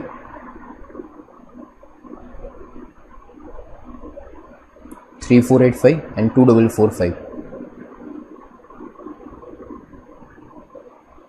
3485 2,445 and finally last में ये कैश अकाउंट क्लोज होगा। Cash account total 4,000 plus 1930 5930, debit side total 5930 and credit side 3485 plus 2,445 comes to 5930। So cash account का total 5930 ये match हो जाएगा and finally ये cash account close हुआ। सबसे पहले कौन सा अकाउंट क्लोज किया था, realisation account. Realisation account close करने के बाद क्या क्लोज किया था, तो रियलाइजेशन क्लोज करने के बाद हमने परचेस कंसिडरेशन का बाइफर्केशन फाइंड किया था। परचेस कंसिडरेशन इनफैक्ट पहले इक्विटी शेयर्स आपको एक्स लिमिटेड के पास से मिले, एक्स लिमिटेड के इक्विटी शेयर्स मिले, एक्स लिमिटेड की इक्विटी शेयर अकाउंट क्लोज करके हमने पार्टनर्स को डिस्ट्रीब्यूट कर दिया कैपिटल रेशियो में। उसके बाद पार्टनर्स को क्लोज किया, क्या पार्टनर्स के पास से कैश मिला, उसके बाद हमने एक्स लिमिटेड को क्लोज किया, एक्स लिमिटेड के पास से जो कैश मिला वो कैश में ले गए, पार्टनर को क्लोज किया और लास्ट में कैश अकाउंट में ट्रांसफर किया और लास्ट में कैश अकाउंट को क्लोज किया। So in this way this question is to be done. Almost similar question है डिसोल्यूशन के जैसे ही, और जो अपने लास्ट क्वेश्चन किए थे पार्टनरशिप फॉर्म का कन्वर्जन इनटू पार्टनरशिप फॉर्म, इसके जैसे ही है। ऑलमोस्ट एक जगह पे चेंज आया था, एक तो रेशियो जो आपको लेना है वो यहाँ पे कौन सा रेशियो लेना है, अगर कुछ मेंशन नहीं किया है तो परचेसिंग कंपनी के जो शेयर्स आपको मिलेंगे वो कौन से रेशियो में डिवाइड करेंगे, तो उसको डिवाइड करना है इन अ कैपिटल रेशियो, ठीक है, दैट इज वन चेंज। और दूसरा partnership form two partnership form का जब क्वेश्चन होता था तो वहाँ पे इन्वेस्टमेंट अकाउंट हम बनाते थे, इन्वेस्टमेंट और परचेसिंग कंपनी बनाते थे, यहाँ पे equity share, preference share, debenture जो भी मिलेगा उसका अकाउंट यहाँ पे बनाएंगे, ठीक है। सो ऑलमोस्ट सिमिलर क्वेश्चन है, ठीक है। यहाँ पे ये क्वेश्चन नंबर 11 कंप्लीट होता है। Next question we are starting, that is question number 12। क्वेश्चन पहले पढ़ लेते। 3 partners Yash, Tanish and Ruchika, where partners profit sharing ratio is 3:1। 3 partners है, profit sharing ratio is given 3:1 and the balance sheet is given as under. Balance sheet में partners की fix capital है YTR 3 partner, fix capital 50,000, 20,000 and 10,000 and current accounts भी है। Current accounts में यश और रुचिका का credit balance है, अनसिक्योर्ड लोन से करंट लायबिलिटीज है, fix asset, investment, current assets में stock debtors, cash and bank balance, और तनिष का करंट अकाउंट डेबिट बैलेंस है। Adjustment on 1 April 2014 all the partners agree to form a new form YTR private limited. तीनों partner थे और तीनों ने मिलके यश, तनिष एंड रुचिका तीनों का फर्स्ट रेट है YTR। Okay. On 1 April 2014, all the partners agreed to form a new company, that is YTR Limited, which shall take over the firm as a going concern, including goodwill, but excluding cash and bank balance. क्या include नहीं करेंगे, किसको ये लोग take over नहीं करेंगे, तो cash और बैंक अकाउंट को टेक ओवर नहीं करेंगे, इसके सिवा बाकी सारी एसेट्स और सारी लायबिलिटीज को टेक ओवर कर लेंगे, except cash and bank balance, बाकी सब कुछ टेक ओवर कर लेंगे। The following matter were also agreed upon. First, goodwill shall be valued at 3 years purchase of the super profit. फिर बोला है actual profit for the purpose of goodwill calculation is 20,000। This actual profit meaning average profit. Average profit आपको दे दिया है, average profit is 20,000। 3 साल की purchase के बेस पे आपको गुडविल फाइंड करना है, एवरेज प्रॉफिट 20,000 दे दिया है। फिर बोला है normal rate of return is 17.5 per annum on fix capital. Normal rate of return meaning expected rate of return, that is 17.5% on fix capital. अब फिक्स कैपिटल अब देखो क्वेश्चन में फिक्स कैपिटल था 50,000, 20,000, 10,000, टोटल करो तो कितना होगा 80,000। 50 + 20 70 और 10 80,000। 80,000 के ऊपर 80,000 फिक्स कैपिटल है, फिक्स कैपिटल के ऊपर एक्सपेक्टेड रेट ऑफ रिटर्न है 17.5%। तो आपको इसको मल्टीप्लाई करोगे तो 80,000 इंटू 17.5% आपको क्या मिलेगा, एक्सपेक्टेड प्रॉफिट। एवरेज प्रॉफिट कितना है 20,000। ओरली भी आप डायरेक्टली कैलकुलेट कर सकते हैं एक गुडविल के अमाउंट। 80,000 इंटू 17.5% करे तो 14,000 होगा। यहाँ पे आंसर कितना आएगा 14,000। यहाँ पे 80,000 इंटू 17.5 करे तो आंसर आएगा 14,000। ये क्या आया था एक्सपेक्टेड प्रॉफिट। एवरेज प्रॉफिट कितना 20,000, एक्सपेक्टेड प्रॉफिट कितना 14,000। सुपर प्रॉफिट कितना, तो सुपर प्रॉफिट की फॉर्मूला क्या होगी, average profit minus expected profit. 20,000 minus 14,000, 6,000 super profit. और आपको बोला 3 साल की परचेज के बेस पे गुडविल फाइंड करो, तो 6,000 इंटू 3 years करे तो 18,000 गुडविल होगा, डायरेक्टली कैलकुलेट कर सकते हैं। इसके बाद बोला था all the assets and liabilities are taken over at the book value. Important thing, all the assets and liabilities are taken over at the book value, meaning यहाँ पे कोई एसेट्स और लायबिलिटीज में कोई रिवैल्यूएशन हुआ नहीं है, कोई एसेट्स और कोई लायबिलिटीज का कोई रिवैल्यूएशन हुआ नहीं है, सब कुछ टेक ओवर करेंगे except cash and bank balance, सब कुछ टेक ओवर होगा, बट सब कुछ बुक वैल्यू पे टेक ओवर होगा और कोई वैल्यू पे नहीं। आगे बोला है the purchase consideration will be paid partially in share of 1 rupees each in partly in cash. जो परचेस कंसिडरेशन का पेमेंट होगा वो परचेस कंसिडरेशन का पेमेंट 2 टाइप से होगा। इंपॉर्टेंट थिंग, परचेस कंसिडरेशन जो होगा, जैसे लास्ट क्वेश्चन में परचेस कंसिडरेशन का पेमेंट इक्विटी शेयर के फॉर्म में हुआ था, यहाँ पे आपको बोला है कि परचेस कंसिडरेशन का पेमेंट 2 पार्ट में होगा, एक इक्विटी शेयर के फॉर्म में भी होगा और balance amount to be paid partly in cash, meaning equity share भी इश्यू करेंगे। परचेस कंसिडरेशन की अमाउंट फॉर एग्जांपल 100 रुपये है तो उसमें से 80 रुपीज़ के समझो इक्विटी शेयर दे रहे तो 20 रुपये के कैश लेंगे, ऐसा आपको बोल रहे हैं। बट इक्विटी शेयर कितने इश्यू करेंगे और कैश कितना इश्यू करेंगे ये बाइफिकेशन आपको नहीं दिया है। इंपॉर्टेंट पॉइंट, परचेस कंसिडरेशन का जो पेमेंट होगा वो 2 पार्ट में होगा। परचेस कंसिडरेशन का पेमेंट इक्विटी शेयर के फॉर्म में भी होगा और कैश में भी होगा, बट इक्विटी शेयर कितने इश्यू करेंगे और कैश कितना इश्यू करेंगे ये क्वेश्चन में मेंशन नहीं किया है, ये हमें फाइंड आउट करना है। ये इंपॉर्टेंट पॉइंट इस क्वेश्चन का। आगे बोला है Yash and Tanish to acquire interest in the new company in the ratio 3:2 at the face value. Yash and Tanish 3 partner थे इसमें, Yash and Tanish meaning first and second partner. ये दोनों पार्टनर नई फर्म के अंदर, नई जो कंपनी होगी उसके अंदर इक्विटी शेयर 3:2 में डिवाइड करेंगे। जो नई कंपनी आपको इक्विटी शेयर इश्यू करेगी, YTR लिमिटेड जो नई कंपनी बनेगी, YTR लिमिटेड में दो ही जन, जो दो, वैसे 3 पार्टनर थे, यश, 3 पार्टनर थे, यश, तनिष और रुचिका। इसमें से यश और तनिष ये कंपनी के अंदर कंटिन्यू रहेंगे। जो कंपनी बनेगी वो कंपनी के अंदर एज ए डायरेक्टर या जो भी शेयर होल्डर है वो कंटिन्यू रहेंगे। और जो थर्ड पार्टनर था रुचिका, इसके लिए आपको आगे ये बोला है क्वेश्चन में कि तनिष तो आगे बोला है Ruchika agree to retire after taking her share in cash. यानी रुचिका को रिटायर कर देंगे और उसका पेमेंट पूरा कैश में करेंगे। यानी ओल्ड फॉर्म के अंदर 3 पार्टनर है, बट जो कंपनी बनेगी उसके अंदर 2 शेयर होल्डर होंगे, फर्स्ट एंड सेकंड पार्टनर। जो थर्ड पार्टनर रुचिका है उसका पेमेंट आप कैश में करके उसको कैपिटल अकाउंट उसका क्लोज कर दो, उसको आपको इक्विटी शेयर देने की जरूरत नहीं है। तो जो इक्विटी शेयर आपको मिलेंगे परचेस कंसिडरेशन के फॉर्म में, जो आपको इक्विटी शेयर मिलेंगे, वो इक्विटी शेयर जो आपको मिलेंगे वो स्पेसिफिकली हम किसको पे करेंगे, तो 2 पार्टनर यश एंड तनिष को, बराबर। और वो भी कौन से रेशियो में, तो आपको रेशियो दे दिया, बाइफिकेशन का रेशियो दे दिया है, कौन सा, 3:2। तो जैसे लास्ट क्वेश्चन के अंदर हमने कैपिटल रेशियो में डिवाइड किया था, क्लोजिंग कैपिटल रेशियो में डिवाइड किया था, बिकॉज उस क्वेश्चन में अलग से कोई आपको रेशियो मेंशन नहीं किया था। इस क्वेश्चन में आपको अलग से आपको रेशियो मेंशन कर दिया कि जो इक्विटी शेयर आएंगे वो इक्विटी शेयर आपको डिस्ट्रीब्यूट कैसे करना है, तो उनका जो शेयर कैपिटल का रेशियो मेंटेन करना है वो 3:2 में मेंटेन करना है। तो यहाँ पे आपको कैपिटल रेशियो कैलकुलेट करने की जरूरत नहीं पड़ेगी। इसके बाद बोला है रियलाइजेशन एक्सपेंस अमाउंटेड टू 5,000, बराबर। और क्वेश्चन पूछा है prepare realisation account, cash and bank account and YTR limited account and capital accounts of the partner. यानी जो नॉर्मली वेंडर कंपनी के बुक में अकाउंट बनाते हैं, realisation account, partners capital account, purchasing company account, shares in purchasing company account, ये सारे account जो आप नॉर्मली जैसे लास्ट क्वेश्चन बनाए थे, ये सारे अकाउंट आपको यहाँ पे भी पूछे है। ठीक है, एक बार वापस क्वेश्चन देख लेते हैं। ओल्ड बैलेंस शीट क्वेश्चन में आपको दिया था, 3 पार्टनर थे, प्रॉफिट शेयरिंग रेशियो क्या था, 3:1। तीनों पार्टनर्स की फिक्स कैपिटल भी है, करंट अकाउंट भी है, एसेट्स लायबिलिटी सब कुछ है। फिर आपको क्वेश्चन में बोला था कि सारी एसेट्स और सारी लायबिलिटीज टेक ओवर कर लेगी, जो फर्म है वो क्लोज हो जाएगी और नई कंपनी, कौन सी कंपनी बनेगी, YTR लिमिटेड एक नई कंपनी बनेगी, जिसके अंदर लास्ट में बोला था कि 2 ही शेयर होल्डर होंगे, Y और T। जो रुचि का थर्ड पार्टनर है उसको कैश पेमेंट करके लास्ट में बोला था कि उसको रिटायर कर देंगे, यानी उसको पेमेंट करके उसको क्लोज कर देंगे, उसका अकाउंट कैपिटल अकाउंट क्लोज करेंगे। और जो नई कंपनी में शेयर कैपिटल होगी वो शेयर कैपिटल में Y एंड T दोनों को ही शेयर मिलेंगे और उसका रेशियो आपको यहाँ पे मेंशन करके दे दिया था, कितना था, 3:2। ओके, इसके बाद बोला था कि असेट्स और लायबिलिटीज को सबको टेक ओवर कैसे करना है, तो बुक वैल्यू पे। ओके, गुडविल कैलकुलेट करने के लिए आपको बोला था कि गुडविल 3 साल की परचेस के बेस पे गुडविल फाइंड करना है। गुडविल फाइंड करने के लिए एवरेज प्रॉफिट कितना था, 20,000। एक्सपेक्टेड प्रॉफिट कितना था, तो एक्सपेक्टेड प्रॉफिट था 80,000 का 17.5%। 80,000 कहाँ से आया था, तो 80,000 is a fix capital. Fix capital का टोटल किया मैंने ये तीनों का, 50, 20 और 10, 80,000 होगा। 80,000 का 17.5%, ये 14,000 आएगा, that is expected profit. Average profit क्या था, 20,000, एक्सपेक्टेड प्रॉफिट क्या, 14,000, डिफरेंस करे तो 6,000 क्या होगा, सुपर प्रॉफिट। सुपर प्रॉफिट को 3 साल की परचेस के बेस पे गुडविल फाइंड करना है, 6,000 इंटू 3 ईयर करे तो 18,000 गुडविल होगा। इसके बाद आपको बोला था कि जो परचेसिंग कंपनी होगी वो परचेसिंग कंपनी परचेस कंसिडरेशन का पेमेंट 2 पार्ट में करेगी, एक कैश पे करेंगे और दूसरा शेयर इश्यू करेंगे। कैश कितनी पे करेंगे वो क्वेश्चन में मेंशन नहीं किया है, वेरी इंपॉर्टेंट थिंग। ये पॉइंट नंबर 5 जो है ये क्वेश्चन में इंपॉर्टेंट है कि जो परचेस कंसिडरेशन का पेमेंट होगा वो 2 पार्ट में होगा, कैश में भी होगा, इक्विटी शेयर के फॉर्म में भी होगा। बट कैश कितनी इश्यू करेंगे और इक्विटी शेयर कितने इश्यू करेंगे क्वेश्चन में मेंशन नहीं किया है। और लास्ट में बोला था कि रियलाइजेशन एक्सपेंस हुआ था 5,000 का हुआ था और नेसेसरी अकाउंट्स बनाओ फर्म के बुक में, वेंडर कंपनी के बुक में नेसेसरी अकाउंट्स बनाओ। ठीक है, फिर अकाउंट्स ड्रॉ करते हैं, उसके बाद कैलकुलेशन स्टार्ट करते हैं। Now accounts are ready. देखो अकाउंट्स में कौन कौन से अकाउंट बनाए थे, तो एक रियलाइजेशन अकाउंट, फिर पार्टनर्स कैपिटल अकाउंट और करंट अकाउंट मैंने मर्ज बनाया है। आप अलग अलग भी बना सकते हैं, फिक्स कैपिटल अकाउंट और करंट अकाउंट आप अलग भी बना सकते हैं, मैंने फिक्स और करंट अकाउंट कंबाइन किया है।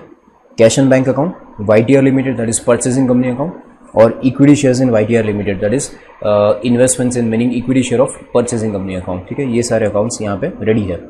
अब कैलकुलेशन स्टार्ट करें तो कैलकुलेशन में सबसे पहले क्या कैलकुलेट करेंगे, तो जैसे लास्ट क्वेश्चन में फाइंड किया था, सबसे पहला क्या कैलकुलेशन करना पड़ेगा, परचेस कंसिडरेशन। सबसे पहले कैलकुलेशन क्या करेंगे, परचेस कंसिडरेशन। अब परचेस कंसिडरेशन यहाँ पे कैलकुलेट करना बहुत सिंपल है, क्योंकि आपको क्वेश्चन में ये बोला कि all the assets and liabilities except cash and bank balance everything is taken over at the book value. यानी बैलेंस शीट में यहाँ पे परचेस कंसिडरेशन का मीनिंग क्या होता है, एसेट्स माइनस लायबिलिटी। असेट्स और लायबिलिटीज को कौन सी वैल्यू पे लेना है, तो अगर आपको रिवैल्यूएशन अमाउंट दी है तो रिवैल्यूएशन अमाउंट, अगर वो रिवैल्यूएशन अमाउंट नहीं दी है तो बुक वैल्यू पे टेक ओवर करना है। अब इस क्वेश्चन में आपको कहीं पे भी रिवैल्यूएशन अकाउंट नहीं, रिवैल्यूएशन अमाउंट नहीं बोला है, आपको बोला है सब कुछ बुक वैल्यू पे टेक ओवर करो। तो except cash and bank balance, ये कैश एंड बैंक बैलेंस कितना है, 12,500, और ये करंट अकाउंट का बैलेंस है 10,000। ये दोनों के सिवाय बाकी सब कुछ टेक ओवर कर देंगे। मीनिंग असेट में फिक्स असेट का टोटल 45,000 फिक्स असेट, 15,000 इन्वेस्टमेंट, 10,000 का स्टॉक, 27,500 के डेटर्स, टोटल करें तो 97,500 होता है। तो 97,500 के टोटल असेट्स हम टेक ओवर करेंगे। तो यहाँ पे वर्किंग नोट के फॉर्म में पहले लिख लेते हैं। Working note number 1, working note number 1, that is calculation of purchase consideration. Calculation of purchase consideration, जिसमें सबसे पहले असेट्स। तो असेट्स में जो हमने बोला सन्ड्री असेट्स, सब कुछ बुक वैल्यू पे टेक ओवर करना है। तो मैं इंडिविजुअली असेट्स के नाम नहीं लिख रहा हूँ, टोटल करके अभी जो हमने किया था 97,500 वो टोटल एक साथ लिख देता हूँ। वापस एक बार ये 97,500 कहाँ से आया था? Fix asset plus investment plus current asset में स्टॉक डेटर्स, कैश नहीं लेना है और करंट अकाउंट को नहीं लेना है, बाकी टोटल आया 97,500। इसमें से सन्ड्री लायबिलिटीज माइनस करेंगे और ऑल द लायबिलिटीज पर टेकन ओवर। तो लायबिलिटीज में देखो दो है, 15,000 and 15,000, total 30,000। Unsecured loan 15,000, current liabilities 15,000, total करें तो 30,000। So 30,000 liabilities are taken over. Difference करें तो 97,500 माइनस 30,000 कम्स टू 67,500। इसमें असेट्स को हमने सारी बुक वैल्यू बैलेंस शीट में से लिया था, लायबिलिटीज को ले लिया था, तो नेट एसेट फाइंड हो गया। परचेस कंसिडरेशन में गुडविल भी इंक्लूड होगा। सो 67,500 प्लस यहाँ पे ऐड कर देंगे गुडविल। ओके, गुडविल की अमाउंट हमने फाइंड की थी, एक बार वापस फाइंड कर लेते हैं यहाँ पे वर्किंग नोट के फॉर्म में। एवरेज प्रॉफिट क्वेश्चन में आपको बोला था कि कितना था? 20,000। क्वेश्चन में आपको दे दिया है एवरेज प्रॉफिट इज 20,000। फिर एक्सपेक्टेड प्रॉफिट, एक्सपेक्टेड प्रॉफिट आपको बोला था फिक्स कैपिटल का 17.5%, फिक्स कैपिटल का 17.5%। फिक्स कैपिटल थी 80,000, फिक्स कैपिटल थी 80,000, उसका 17.5%, तो आंसर आ रहा था 14,000। हमने कैलकुलेट किया था पहले भी 14,000। So super profit,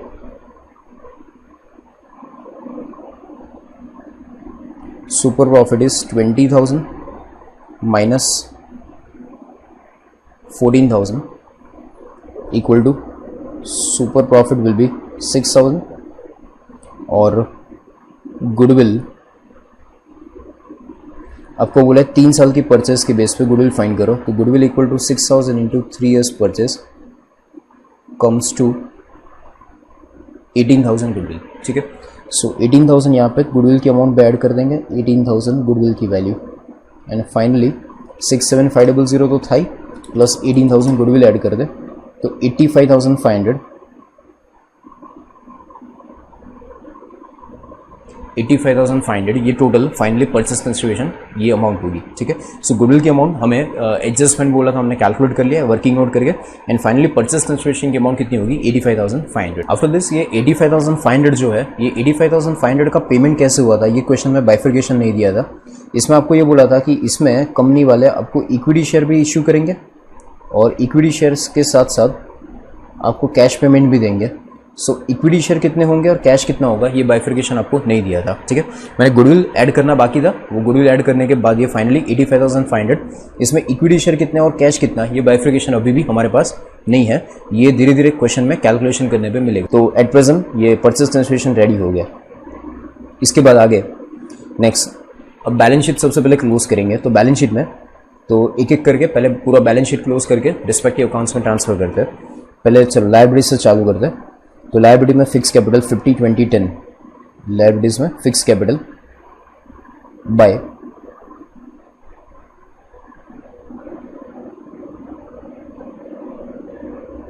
balance brought on 50,000, 20,000 and 10,000। Okay, फिर करंट अकाउंट यश और रुचिका का 6,000, 4,000, Yash and Ruchika current account 6,000, 4,000, Yash and Ruchika first and third by, यहाँ पे मैं करंट अकाउंट का current account balance 6,000 Yash and 4000 Ruchi का। करंट अकाउंट को मैं सीधा ट्रांसफर कर देता हूँ, आपको अलग अलग करंट अकाउंट कैपिटल अकाउंट बनाना हो तो भी चलेगा। इसके बाद unsecured loan 15,000 and current liability 15,000, इसको रियलाइजेशन में ट्रांसफर करेंगे। Entry will be liabilities to realisation, entry यहाँ पे रियलाइजेशन अकाउंट में credit side unsecured loan 15,000 bye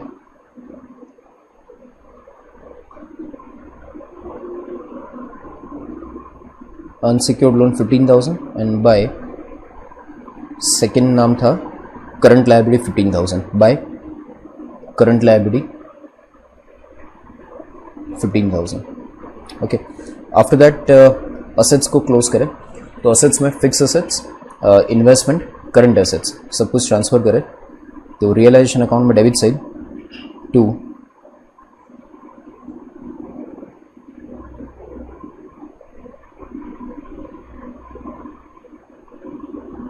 sundry assets, fixed asset 45,000, fixed asset 45,000, investment 15,000,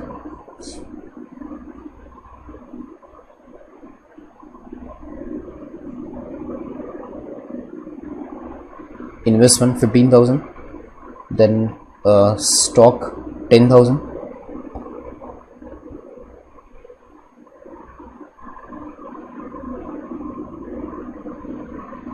stock 10,000, debtors 27500,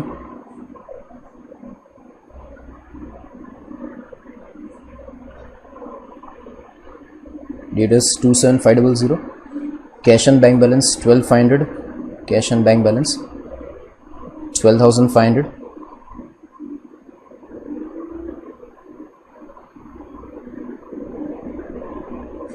cash and bank balance 12,500 and Tanish account 10,000, Tanish account 10,000, Tanish account debit balance है, इसमें debit side यहाँ पे 2,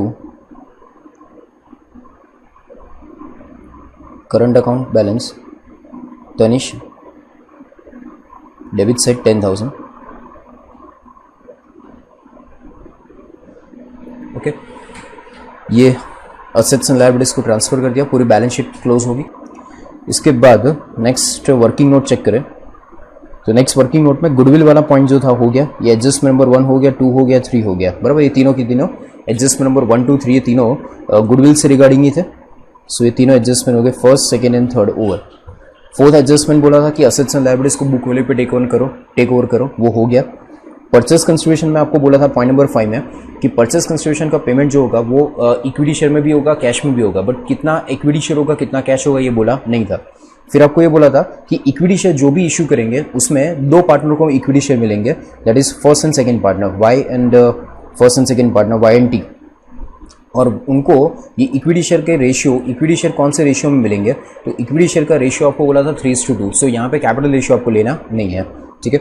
इसके बाद बोला था कि रुचिका को पूरा पेमेंट जिसका जितना उसका कैश बैलेंस कैपिटल अकाउंट का बैलेंस था उसका उतना अमाउंट कैश में पे करके उसको क्लोज कर दो, तो रुचिका को क्लोज कर देना है। रियलाइजेशन एक्सपेंस की अमाउंट 5,000 है, तो ये जो एडजस्टमेंट 5 है ये बाकी, और ये एडजस्टमेंट नंबर 6 जो है वो अभी कर लेते। रियलाइजेशन एक्सपेंस 5,000 हुआ था तो उसकी एंट्री, और ये टोटल बाद में ले लेते। रियलाइजेशन एक्सपेंस की एंट्री होगी realisation expense to cash account 5,000, और इसकी दूसरी इफेक्ट जाएगी कैश अकाउंट में क्रेडिट साइड बाय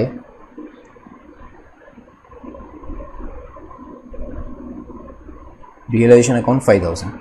इसके बाद असेट्स का टोटल 45,000, ये टोटल बाहर लिखना बाकी था वो कर देते। 45,000 plus 15,000 plus 10,000 plus 27,500 comes to 97,500।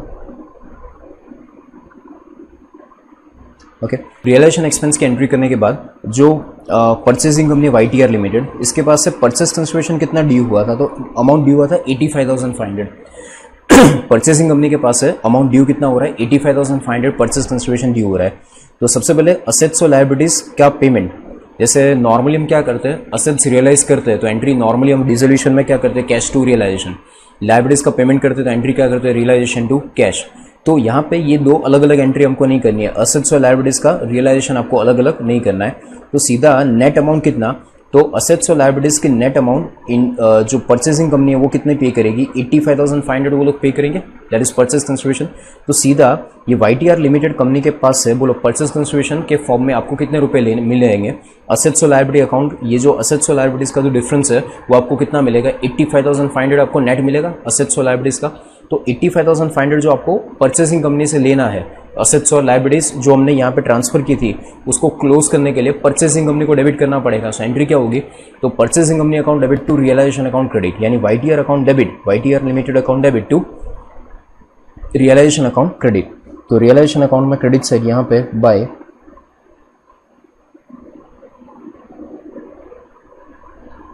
YTR limited 85,500 और YTR में डेबिट से रहेगा 2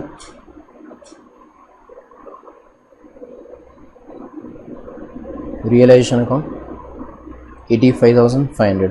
इसका मीनिंग YTR लिमिटेड, ये एंट्री का मीनिंग ये होता है कि YTR लिमिटेड के पास से 85,500 हमको लेना है। इसके बाद अब देखो रियलाइजेशन अकाउंट अपने पास बाकी है क्लोज करने का, इनफैक्ट एक भी अकाउंट क्लोज नहीं किया है और अब कोई क्वेश्चन के अंदर एडजस्टमेंट पेंडिंग नहीं है। तो अब सबसे पहला काम ये करेंगे कि ये जो रियलाइजेशन अकाउंट है सबसे पहले इसको क्लोज कर दे और रियलाइजेशन अकाउंट क्लोज करके जो प्रॉफिट लॉस आता है वो फाइंड कर लेते हैं।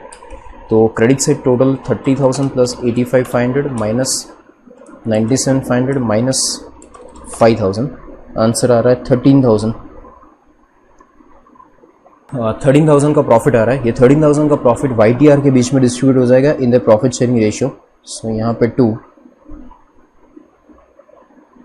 कैपिटल अकाउंट YTR और इनका प्रॉफिट शेयरिंग रेशियो था 3:2:1। तो 13,000 को 3:1 में डिवाइड कर दे तो 3 6500 6500 4333 एंड 2167। ये इनका प्रॉफिट जो आया वो रियलाइजेशन अकाउंट का प्रॉफिट कैपिटल अकाउंट में ट्रांसफर करेंगे।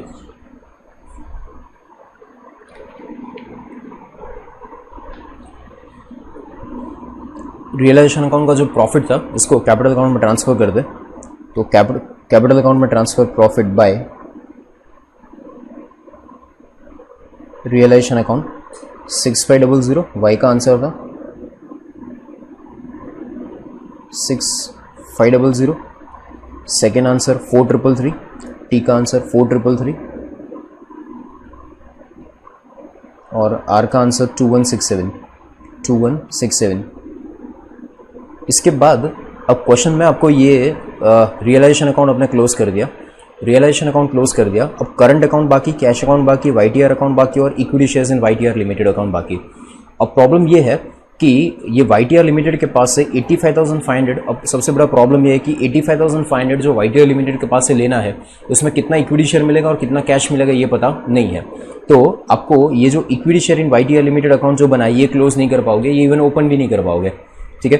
कैश अकाउंट क्लोज नहीं कर पाओगे क्योंकि कितना कैश मिलेगा ये पता नहीं है।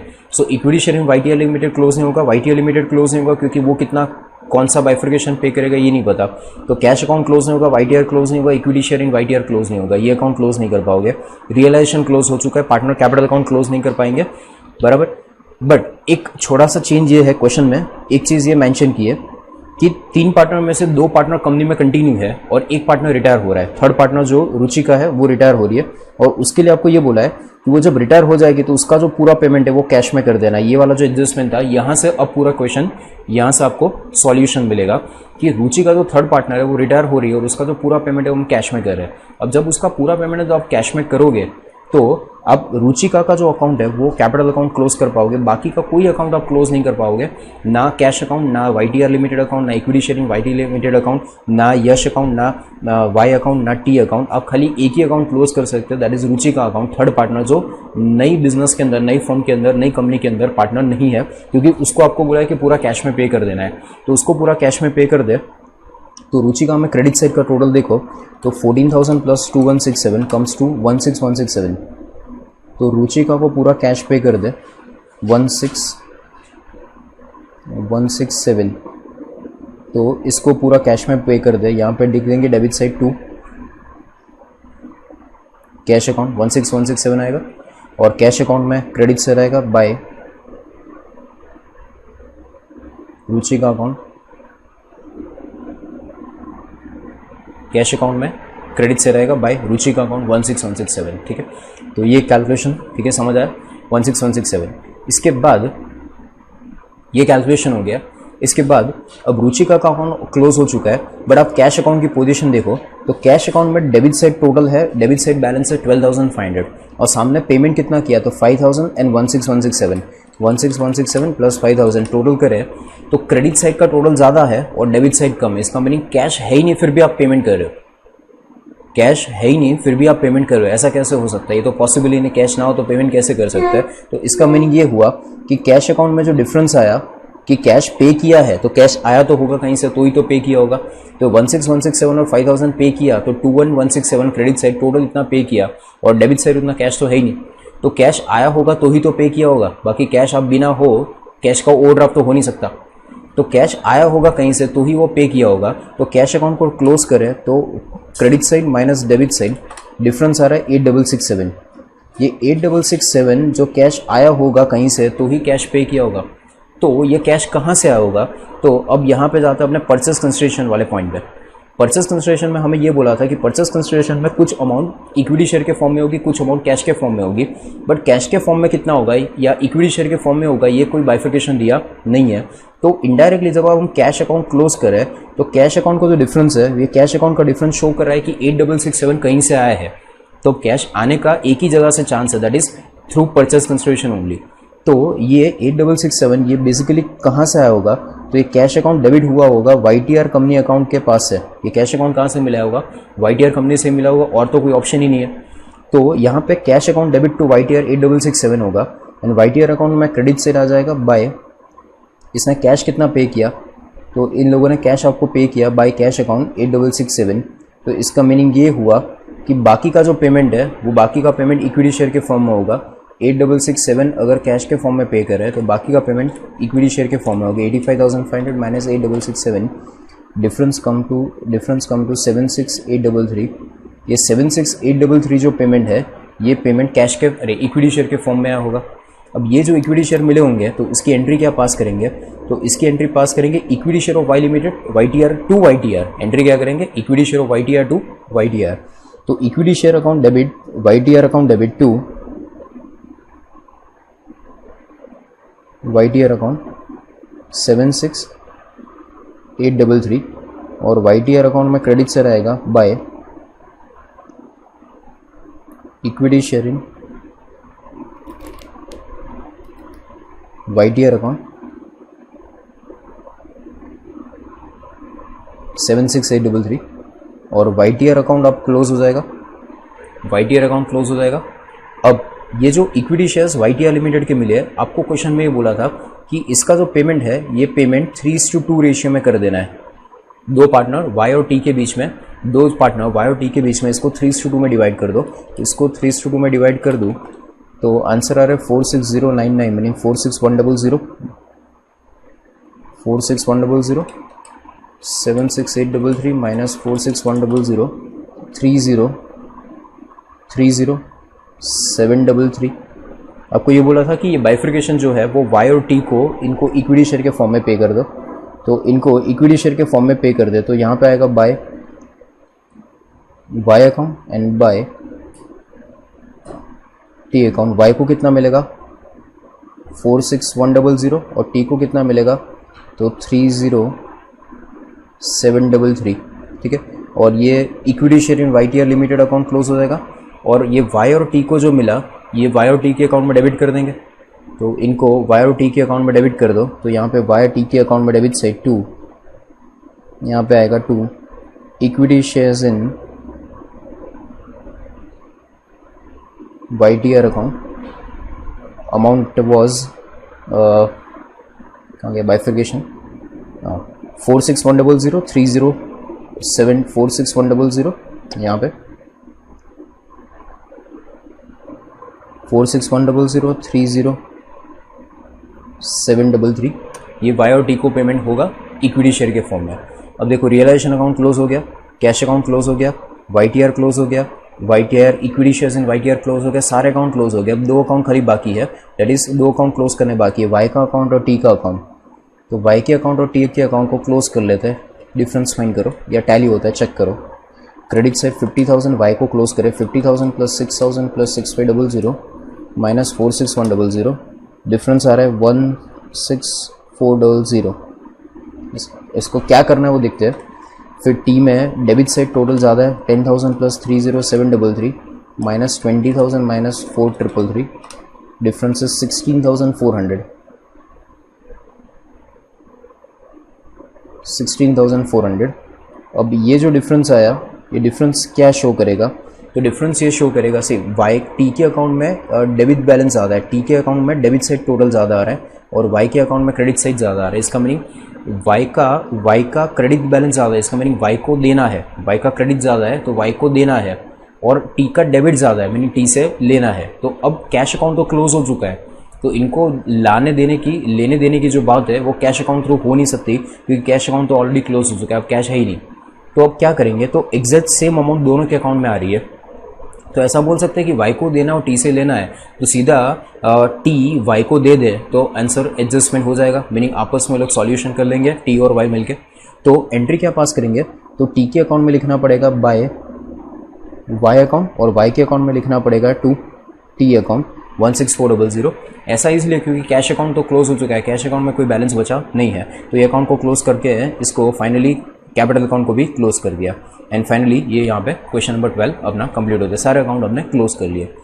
यहाँ पे क्वेश्चन में इंपॉर्टेंट बाइफिकेशन इंपॉर्टेंट ये था, इस क्वेश्चन का इंपॉर्टेंट पॉइंट कि क्वेश्चन में परचेस कंसिडरेशन का बाइफिकेशन नहीं दिया था कि कितना शेयर्स मिलेगा कितना कैश मिलेगा, तो बाइफिकेशन हमें फाइंड करना था, वो हमने फाइंड किया था थ्रू रुचि का अकाउंट। रुचि का अकाउंट का सबसे पहले क्लोज करना था, उससे पता चला कि उसको कैश पे किया, फिर कैश को क्लोज किया, कैश को क्लोज करके पता चला कि कितना कैश आया था, बाकी का शेयर आया था, शेयर्स को क्लोज किया और लास्ट में कैपिटल अकाउंट को क्लोज किया।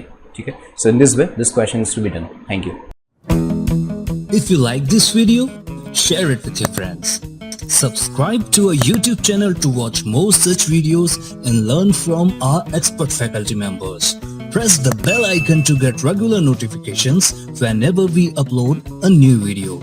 Download NDI mobile app to get complete CA course online. We value your support. Thank you for watching.